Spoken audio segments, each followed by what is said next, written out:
અમેરિકાએ ભારત પરનો ટેરિફ એ 50% ઘટાડીને 18% કર્યો છે।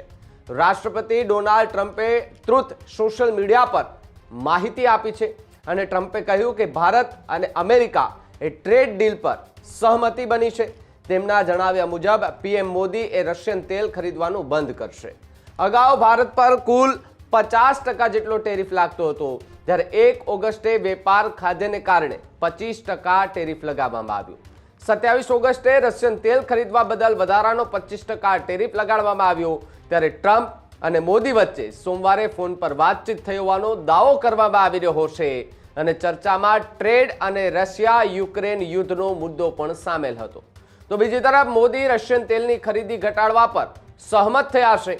વેનેઝુએલા પાસેથી તેલ ખરીદવાની સંભાવના એ ખૂબ ચર્ચાઈ રહી છે।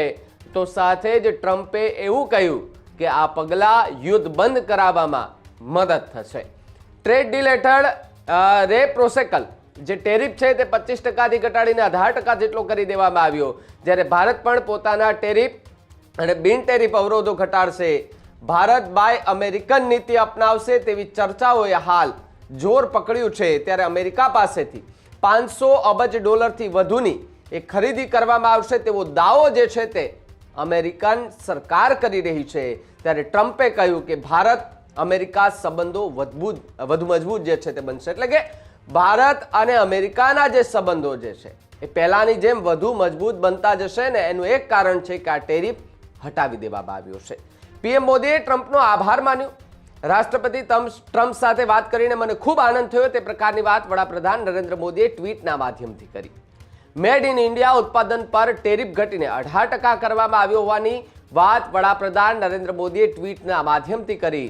હું ભારતના 1.4 અબજ લોકો વતી રાષ્ટ્રપતિ ડોનાલ્ડ ટ્રમ્પનો આભાર માનું છું તે પ્રકારની વાત કરતા પણ વડાપ્રધાન નરેન્દ્ર મોદીનું આ એક ટ્વીટ જે છે તે હાલ સામે આવી રહ્યું છે। એટલે કે 50% ટેરિફ એમાંથી 18% જેટલું ટેરિફ જે છે એ કરવામાં આવ્યું અને એ બદલ નરેન્દ્ર મોદી અને જે ડોનાલ્ડ ટ્રમ્પ છે બંનેની એ ટ્વીટ એ જોવા મળી રહી છે।